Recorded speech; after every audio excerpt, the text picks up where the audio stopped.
There's a lot of light novel that ended recently. The translation, that is. Some go with a bang. Some just, well, and some just whimper at the end.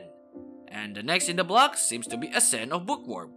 A light novel that, despite having an MC that you can hardly relate to, a goal that you can hardly relate to, and a society that you can hardly relate to, it has garnered quite a lot of fans these past few years.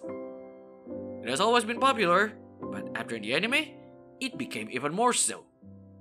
As a fellow English-only reader, I of course don't really know what's going to happen at the end of this very long, slow burn journey. Not only is the translation a few volumes behind, but the last volume hasn't even been published yet in Japan too, as for now. So everything I said about this last volume is just theory. Light novel theory. Okay, first, let's see what the planned last volume cover looks like. By the way, I can't find a better quality image, so I have no choice but to just upscale what's available. If you already read the novel at least as far as Part 5, Volume 6, god damn, I hate this numbering, you should have already guessed the implication of that picture. If you haven't, then I'll spell it for you. Rosamine completed Grutrisheid and surrendered to the royal family, then she became the Alp of Arinsbach together with Ferdinand. I'm 60% sure of that conclusion. Why only 60%? Because the author has been twisting my expectations and common conception to the windows so many times. And the best part is, the author always manages to steer the story in the better direction. It happened when she wrenched mine from her family and friends. It happened when she wrenched mine from the temple. It happened when she was going to enter school. It happened when she tried to wrench mine from her whole territory. And many more, and many more, and many more. Well, the conclusion of the video is already there at the front. I'm sure some of you are still confused about what the heck I'm talking about. So, here is the breakdown. As you know, right? Ascent of Bookworm is divided into parts like how Mushoku Tensei divided its story between its turning points. And this is how the story is divided. Part 1. Daughter of a Soldier, Volume 1 to Volume 3. Part 2. Apprentice Shrine Maiden, Volume 4 to Volume 7. Part 3. Adopted Daughter of an Archduke, Volume 8 to Volume 12. Part 4. Founder of the Royal Academy's so-called Library Committee, Volume 13 to Volume 21. Part 5. Avatar of a Goddess, Volume 22 until now. You already watched Part 1 and Part 2 in the anime, and you should already know what part tells what kind of story from the title alone. I will not review all those volumes because when I say this light novel is a slow burn, it is pretty much an understatement. It is really slow, and it really burns. And most of the slow burns come from parts 3 and 4. When reading this light novel, you would feel like a frog being boiled slowly. It is so slow, you don't even realize just when the story changes its course. One day, wow, this is wholesome. And then without realizing it, everything has become, this nation is screwed. But fuck it, let's attack the neighboring territory and save my Ferdinand. Of course it's not actually that simple, but it generally just keeps getting more and more epic. If you have ever seen that unfinished horse drawing meme, now flip it, and you will get Ascent of Bookworm in a nutshell. I mean, look at this progression.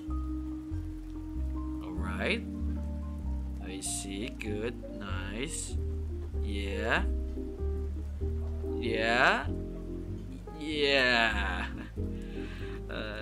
Anyway, how do we move from being a sickly kid trying to make books, to priest trying to build a business, to a battle between two G's? Here we go. Ferdinand is gone. Because of some misunderstanding, political plot, and some suspicion, Ferdinand is now in Arinsbach, a hostile territory. He even betrothed to a crazy, stupid, and malicious girl named Ditlinde, who is Wilfred's cousin. While Ferdinand was away, The royal family kept pressing Mine to get Grutrisheid, aka the literal piece of the foundation of the nation. Once again, because of some misunderstanding, political plot, and this time, familial favoritism in the past, the nation has been running without its foundation since the Civil War, exhausting the royal family left and right. By themselves, they can't maintain the nation properly. The country's infrastructure literally would crumble to dust if this problem doesn't get solved. They want to get Mine into their fold by marrying her to the royal family. Meanwhile, Ferdinand has been exploited in his new home, and Arenfuss is embroiled in internal conflict, leading to a purge. After reading some secret books only the royal can access and dozens of other things, Mine finally obtained the Book of Mistionora, the base of Grutrisheid, a book that contains every knowledge about the kingdom since its inception. But she only got half of it.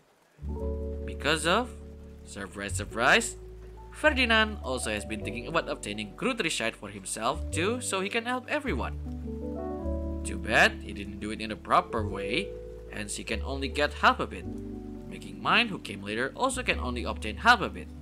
Hence the book split into two, and to complete it, the surefire way is just to kill the other person. By the way, this is also a part where Mine finally grows. She got spirited away by the god of growth for months, and forcefully matured because her tiny body simply cannot hold all that knowledge. Months passed, and finally, the ritual was done. Mine finally obtained a body that was proper for her age, and she gained a lot of knowledge, including knowledge that her home Arenfuss is now in danger of an invasion from Arensbach, or more precisely from Georgina, which for the longest time had a personal vendetta against Sylvester of Arenfuss. It was at this exact time when she wanted to save her home, she got a revelation. Ferdinand also needed saving. Turns out, Ferdinand's soon-to-be wife Dietlinde is not only dumb, entitled, and narcissistic, but she is also unfaithful and selfish. She has fallen for the sweet talk of a foreign royal who promised her the moon. She decided to disobey the king, betray her nation, then try to kill her betrothed, Ferdinand, revealing that all this time, the royal knight captain actually wants to oust the current king, something that has been hinted at since the first extremist attack at the Royal Academy. In this world, when you have magic, people sometimes unconsciously broadcast their last will to someone they deem the most important. This is what enabled Mine to see what happened to Ferdinand. And as a family girl, she of course can't let her dead brother, guardian, teacher, doctor, friend die just like that. Now, she has the material to kill the Dunkelvölker, people who ask Ferdinand to be moved thinking he has been abused in his home territory, and also the leverage over the royal family. She decides to save Ferdinand and bring her and her friend's knight to take over Arensbach. Long story short, she saved Ferdinand, she put down Lanzanavi people, and she thought about becoming the Ob of Arensbach. That is as far as I read. After this, everything I said would be pure theory. With Ferdinand back into the fold, I think Mine would be able to avoid getting adopted by the royal family. She never wanted it, Ferdinand never wanted it, and both current and former families didn't want it either. I don't know how, but he will. I trust him. However, now that Mine has done a lot of preparation to move out, she can't go back to her home either. The only logical choice is just to become the Ob of Arensbach, considering that she already stole its foundation. With that done, let's go to the uncomfortable part. If you have read that or that, you should have known what I'm talking about. And yes, loose ships sank a long time ago. I strongly think that ending up with Ferdinand is nothing but inevitable.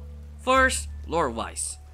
People with too much mana gap literally can't have children with each other. There's even a whole side plot about this failed relationship between her attendant. This limits the people Mine can marry, and people who can match hers are pretty much only him. Second, for the longest time, Ferdinand is her only ally in the world of nobility. He's the one who understands her, who teaches her, who takes care of her, who prioritizes her well-being, who shields her from harm. He even went on a whole fetch quest to collect materials for her medicine to fix her weak constitution. Not to mention, it was also he alone who took care of her while she was in coma for 2 years after getting poisoned. Honestly, it is kind of a miracle that she doesn't feel that way earlier. Third, no one can handle her except him. As someone who has shared memories with her, Ferdinand is able to understand where and how Mine came up with something and offer an alternative or compromise. Most would just get pushed around by her, or can see how she looks at things and restrict her movements, squashing her talents. And the last, it was the author. The author, like so many shoujo authors, which I presume are mostly female, have this fascination towards couples with age gaps, like this, and many more. Anyway, that is the video. Let's see how well this video ages in April next year, a year where the translation probably will be done. Thank you!